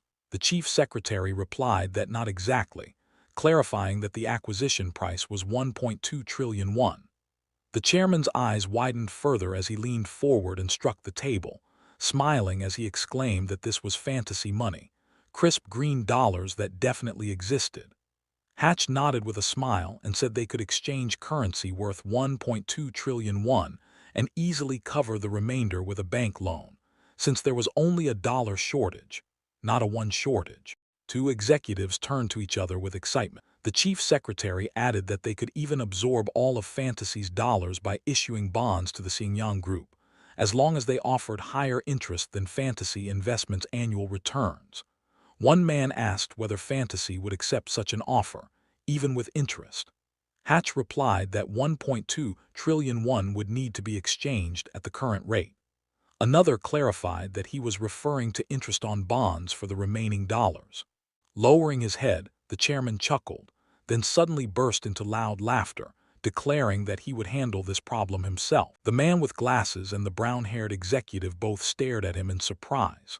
Folding his hands confidently, the chairman said he was very close to the owner of Fantasy Investments.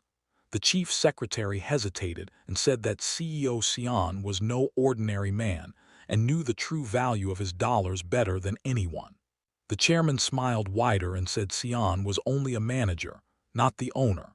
Several people froze, mouths slightly open, exchanging suspicious glances. The chairman asked why they were starring and told them not to overthink it, saying it wasn't his money anyway, and asked where he would even get that many dollars since his own pockets were empty. A gray-haired man touched his chin while Hatch stepped back silently.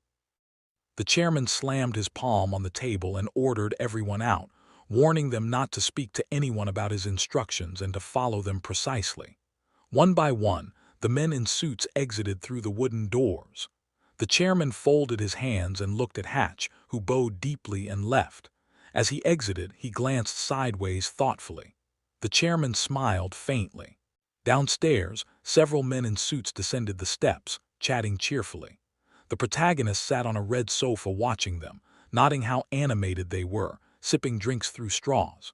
He thought it strange, since this was supposed to be an emergency meeting about countermeasures for a crisis, yet no one looked worried. He wondered if it was because Xinjiang Group dominated the economy and still had overwhelming financial power. The chairman approached him with open arms and a bright smile. The protagonist asked what he was so happy about, rolling his eyes internally and jokingly thinking they might have chosen him as successor, immediately dismissing the thought as impossible. Yahello suddenly asked whether the protagonist was the owner of fantasy investments. The protagonist pressed his lips together and stared silently at his grandfather. Sitting down across from him, the chairman said that today they would speak not as grandfather and grandson, but as owner to owner. The protagonist asked why so suddenly and joked that it was frightening. The chairman smirked and said not to pretend, since curiosity was written all over his face. Looking away, the protagonist thought it wasn't his expression but his grandfather that was the problem. He reminded himself that negotiations belonged to the one with leverage, and while neither side seemed to have it openly, both held hidden cards. He knew his own card but not his opponent's, which made his grandfather's calm expression unsettling in the face of an approaching currency crisis. Leaning back in a chair, the chairman asked whether the money for the AIN Group acquisition was prepared. The protagonist touched his chin and asked what was being planned, saying the funds could simply be transferred from an overseas account. Smiling, the chairman said they were naturally in dollars. The protagonist's eyes widened as he understood everything. His grandfather needed dollar reserves before the crisis hit. He confirmed that the funds were in an American bank. The chairman raised his hand and asked him to exchange them, specifically 1.2 trillion 200 billion won. The protagonist confirmed calmly, stating that at the current rate of 1,201 won per dollar, it amounted to $1 billion. The chairman suggested doing it tomorrow. The protagonist's expression shifted as he laughed lightly and said he didn't want to. Shock spread across the chairman's face as he asked what he meant.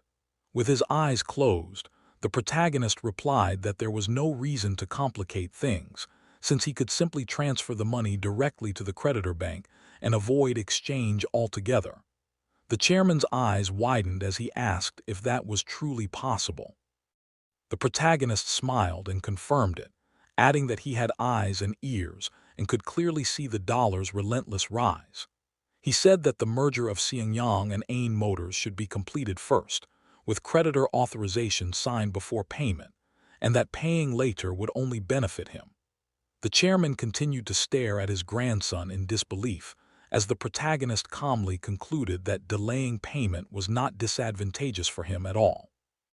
He studied his grandfather carefully, wondering if he had pushed too hard. Yahello suddenly chuckled, lifting his head and laughing loudly, declaring that everything was exactly as expected from his grandson and that he was becoming more interesting. The protagonist watched him calmly, thinking that his grandfather was still a snake buying time with laughter. Smiling, Yahello offered 1,500 won per dollar. The protagonist told him to try again. Gritting his teeth, the chairman raised it to 1,600. The protagonist said he wasn't interested. Annoyed, the chairman reminded him that all those dollars originally came from land he had donated. The protagonist replied calmly that it was a deal. As a child, he studied hard, scored perfect grades, brought joy to his grandfather, and received land in return. Though the land was worth tens of millions, the joy he gained was worth it. He said it was a smart deal. The chairman snapped irritably that a few 100 million won was pocket change to him. Covering his eyes, he called his grandson poisonous and asked how he even remembered such things. The protagonist smiled and said it was his grandfather who brought it up 10 years ago. The chairman sighed, saying he seemed to be giving in, then told him to name his price. The protagonist shifted slightly and said the scales were unbalanced. He was buying dollars that would soon be worth more than gold with one that would become worthless paper. He told his grandfather to put something else on the scale. The chairman asked if he really thought the one would fall that far. The protagonist replied that if money couldn't buy dollars, it was no different from toilet paper. The chairman's eyes widened. He slammed his fist on the table and pointed forward. The protagonist wondered if he had gone too far. Seeing his grandfather so worried made his heart ache, and for a moment he considered offering a small amount of support, then snapped himself out of it. Yahello tapped the table and asked how he knew there would be a dollar shortage. The protagonist said he learned it from the press. The chairman scoffed, saying the media exaggerated everything. The protagonist replied that truth was like poetry, often ignored even when written by Nobel Prize winners. The chairman admitted that truth was powerful but unreadable to most, then asked what he should put on the scale. The protagonist stayed silent, thinking carefully. He reminded himself that Senyang was already drowning and that he held the life jacket. When fear peaked and gold was thrown away, that was when he would offer salvation. Opening his eyes, he answered that merger ratio negotiations should be placed on the table. The chairman shouted that his grandson had a black soul. The protagonist replied that it was a reasonable request, not greed. The chairman accused him of smearing his words with oil, calling it obvious greed. The protagonist asked whether there was anyone in the world without greed and whether business wasn't about satisfying desires. The chairman leaned back, saying greed would always be criticized, so he would simply be very greedy. Smiling, he called his grandson respectable, correcting himself to say respectable grandson. The protagonist reminded him of the joy he brought as a child and the fortune he later saved. The chairman shouted that he had given him far more. He boasted that since unifying Senyang, no one dared oppose him. Even fire itself couldn't take what belonged to him. The protagonist wondered if the 70-year-old man truly still burned with rivalry. The chairman laughed, saying he wasn't taking but sharing, and proposed a confrontation between grandfather and grandson. The protagonist realized he wouldn't get anything through goodwill now. The chairman confidently said he would determine the merger ratio himself, and that what he offered might exceed what his grandson could gain by fighting. No grandfather would be stingy with his grandson. The protagonist stared silently, then smiled and said that as a respectable grandson, how could he rob his grandfather of joy? The chairman smiled, satisfied, and despite that, the protagonist rejected the proposal with a confident grin. The protagonist asked calmly what the second option would be. The gray-haired man looked at him seriously and replied that it was not really an offer at all, that this was usually called a threat. He added that once he moved forward, the boy would regret rejecting the first proposal. Squinting slightly, the protagonist felt confused. He had never truly been threatened before, and he wondered what kind of threat this even was. Folding his hands and closing his eyes, Yang Angchao stated that since the proposal had been rejected, there would be no merger between Sang Motors and Ain Motors. The protagonist's eyes widened. Smirking, the old man continued, saying that President Dio would hold a press conference the next morning and announce that Fantasy, which had acquired Ain Group, made unreasonable demands, causing the merger to fail. He would apologize publicly for disturbing the people. The protagonist stared at his grandfather in silence.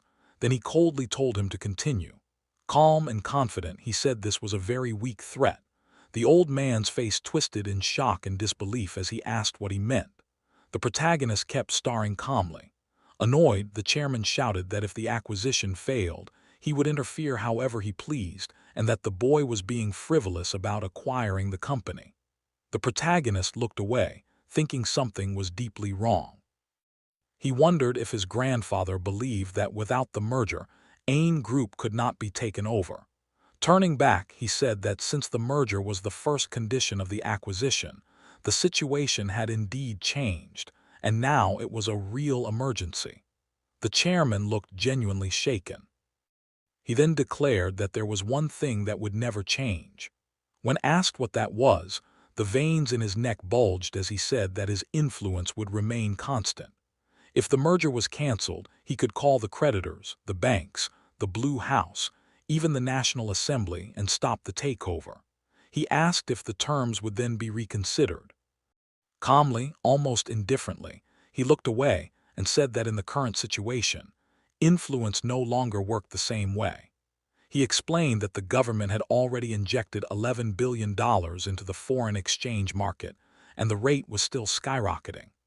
Korea's usable foreign reserves were only $2 billion, and even the deputy prime minister had publicly admitted they were seeking loans from friendly nations. The chairman stared, stunned, as the protagonist said that influence had not weakened, it had disappeared. Everyone was struggling to survive, and no one would answer calls anymore. He told his grandfather to take the situation far more seriously. He added that it didn't matter whether influence worked or not anymore. In fact, it was better this way because there would be no competing bets. Fantasy's bet would be the only one. He asked whether creditors would still favor Sang Group if it tried to buy AIN for 1.2 trillion won and ended up completely drained. With a calm smile, he said the chairman of Dihin Group must already be clutching his chest. The chairman raised his hand to interrupt, but the protagonist told him to listen. He said his grandfather was hoping this emergency would be corrected soon, but that hope was just desire. Calmly, with quiet certainty, he stated that this crisis would not pass and that the country would not escape it. The chairman listened in silence as the protagonist explained that people believed a nation like Korea could not collapse so easily, and that belief suppressed fear. But when collapse does not come quickly, anxiety grows even worse. The chairman asked if his confidence was truly unshakable. The protagonist replied that something unimaginable would happen in the coming days. Korea's foreign reserves were $2 billion, and he personally held half of that. When that money entered the country, banks and corporations would line up at Fantasy's door. Smirking, the chairman said that if the boy wanted to see him, he would need to take a number. The protagonist calmly replied that his grandfather was already number 0. Silence filled the room. The chairman finally smiled and said he needed to call Hatch and reconsider. The protagonist noticed that for the first time, his grandfather was stepping back. He said he was bored and wanted to finish the acquisition quickly. When asked if something was more important than this, he replied that he needed to shake the dollars in his hand and choose which company to put in his cart. Slowly, realization dawned on the chairman's face. He asked how many dollars the boy had. The protagonist said he could not show his wallet, but he was confident he could swallow Wang Motors as well. He explained that he planned to unite AIN Motors and Wang Motors, and if Sang Motors was added, it would rival Diane Motors.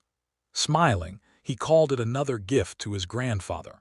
He said he would wait for the second proposal, but time was short. The chairman smiled, saying the threat still felt weak, and calmly that nothing was over until it was over and reminded him those were his own words. He added that now, those words were no longer nonsense. The chairman burst into laughter, while later, alone, he sat tapping the table, troubled. He thought about the foreign exchange crisis and remembered his grandson's words. For the first time, fear truly took hold. He summoned department heads and issued emergency orders, demanding all export earnings be stored in dollars, foreign investments canceled regardless of penalties, and overseas bids lowered to secure immediate payments. Panic filled the room as sweat ran down faces. When asked if he had spoken to the Fantasy owner, the chairman confirmed it, admitting that even during the war he had not been this afraid. He declared that the one with dollars was strong. That night, preparations began. On November 19, 1997, the Deputy Prime Minister declared confidence in handling the crisis without the IMF. 2 days later, he publicly requested IMF assistance. The next day, a presidential address confirmed it. This marked the beginning of the IMF era.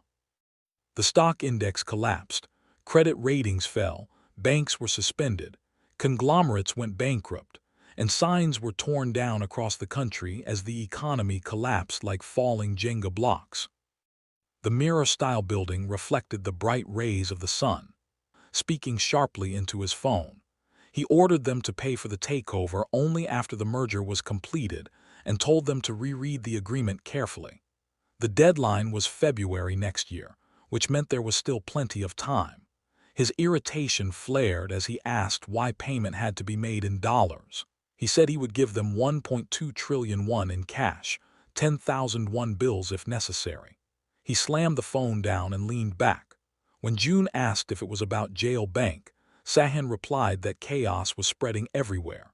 He frowned at his nephew and asked how things had gone and whether Chairman Yang Chao was still hesitating. June flipped through a magazine and smiled, saying it didn't look like the old man was planning to give in since he was too stubborn. Sahin crossed his arms and grinned. He added that if his nephew matured a little more, he would never give in to anyone either. He remarked that June was trying too hard to extract more from his grandfather. If the exchange rate rose further and hit 2001 per dollar, Sahan joked. June replied calmly that he would be grateful, because then his 3 trillion would become 5. Sahan rested his head on his hand and said that was exactly his point. Having 5 trillion at the age of 20 was abnormal, so he was curious how it felt. June smiled and told him not to get too excited. He said he wanted to take that money and enjoy life as an aristocrat somewhere in Europe. Sahan looked at him in surprise and said that was actually possible.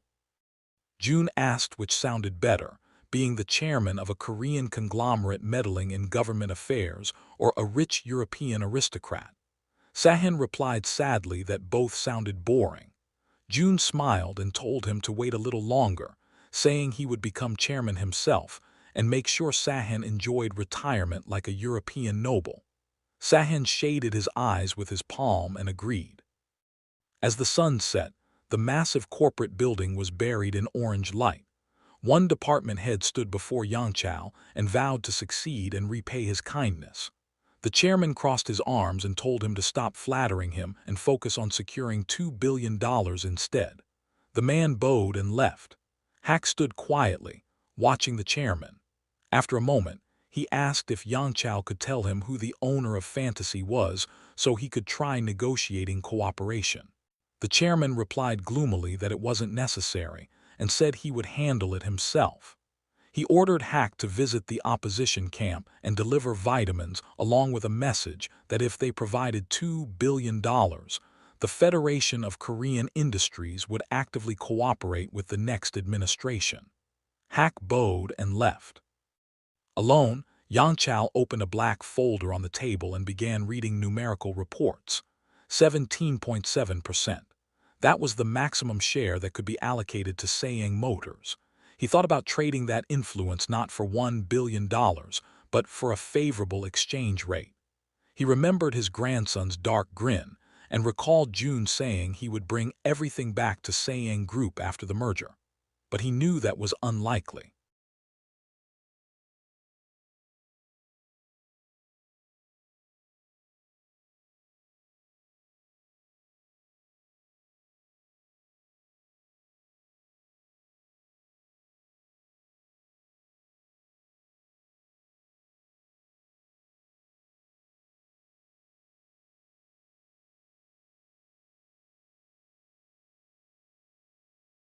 Yangchao leaned back and sighed, thinking that 17.7% was not the end for June but only the beginning. If that calculating boy truly targeted Saying Group, the rest of his children would be pushed aside.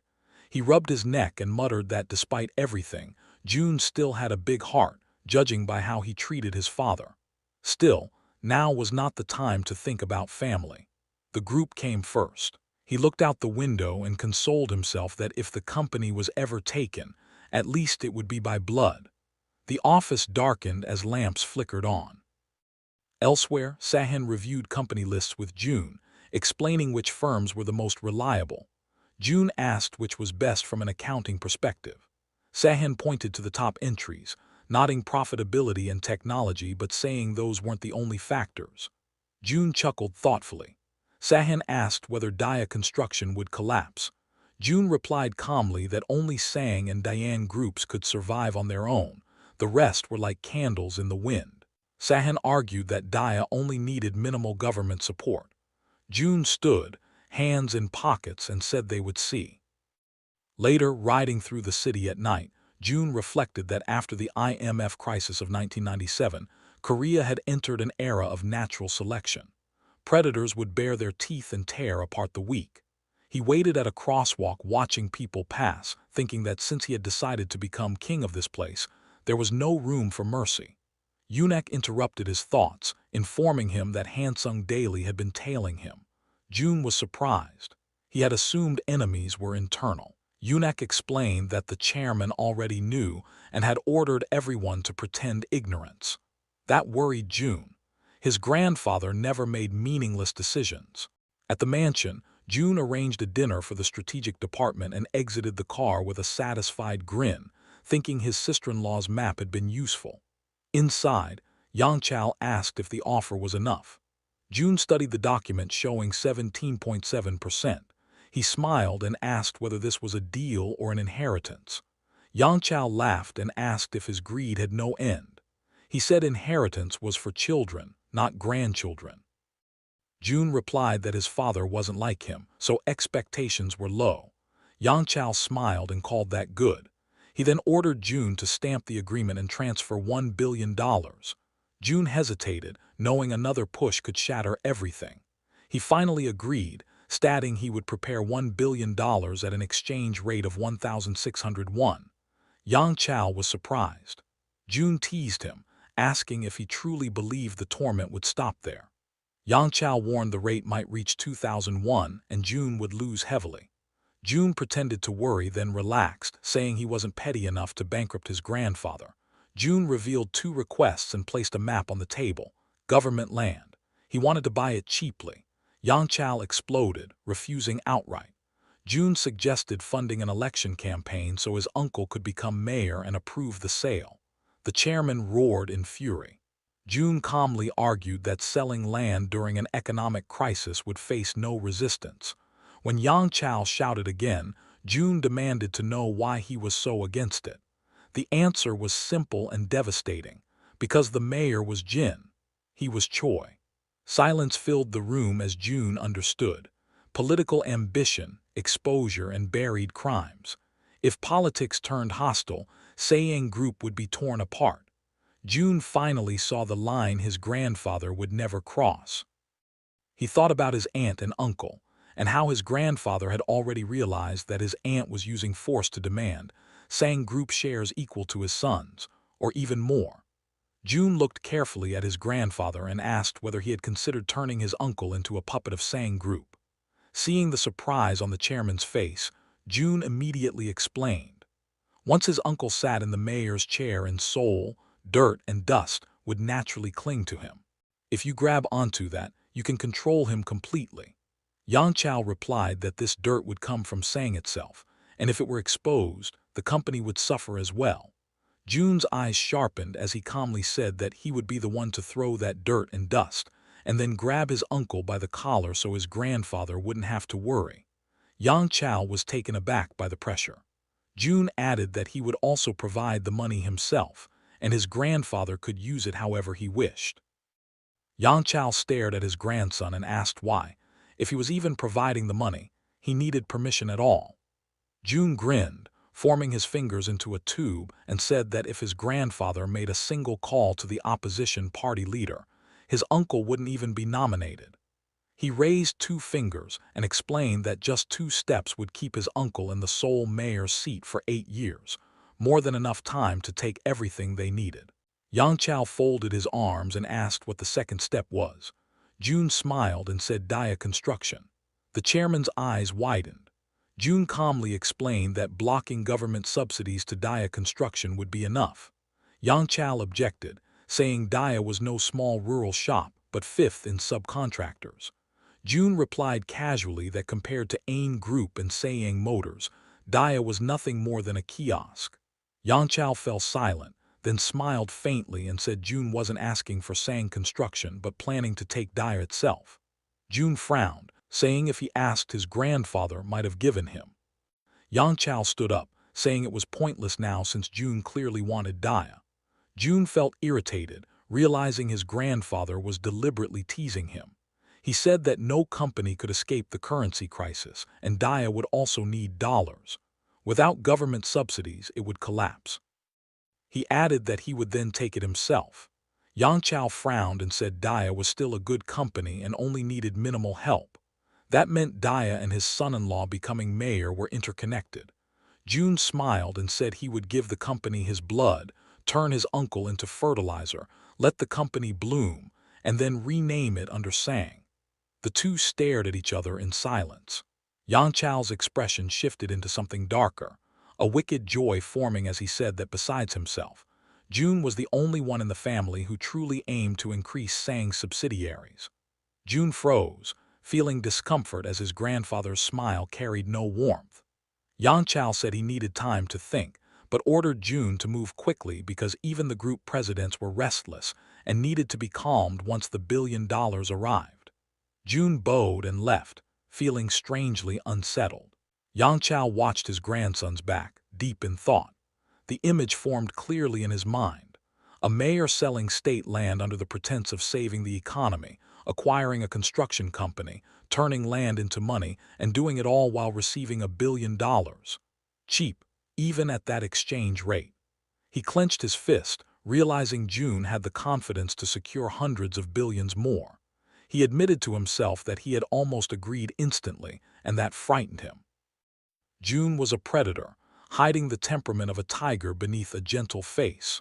One day, he would put Sang's name on Ain and Dyer alike. Later at the mansion, 3 cups sat on the table as the topic of 40 billion won arose. Uncle Choi explained the costs, special party fees, payouts to leaders, campaign expenses. June listened impassively, thinking 40 billion sounded like a dog's name. His uncle had no sense of scale. June said it was possible. Aunt Soyeon smiled sweetly, asking if June could provide 3 billion immediately. June agreed but said an agreement must be signed. His uncle laughed, saying no one signs contracts for election funds. June calmly replied that money without receipts still needed agreements. They dismissed him as a child with too much money. June didn't correct them. Instead, he called Sahan. When Sahan arrived, sharp in a tailored suit, the atmosphere shifted. He explained that once money became a business, fear replaced arrogance. He handed June a confidential contract, warning him never to use it until retirement or exile. June smiled, saying he would give it to his grandfather. Sahan panicked, but June explained calmly that the contract was a leash, not a weapon. Later, Sahan asked about control of Sang Group. June said his grandfather would give everything but his soul. Sang didn't understand. June explained that the chairman knew he was the only worthy manager, but greed and ego prevented him from giving power freely. Sang asked about his chances. June said he didn't know. When heart and mind fight, mind doesn't always win. He decided to treat inheritance as a bonus. Curious what happens next? Tap that cheeky bell, subscribe, like, and share.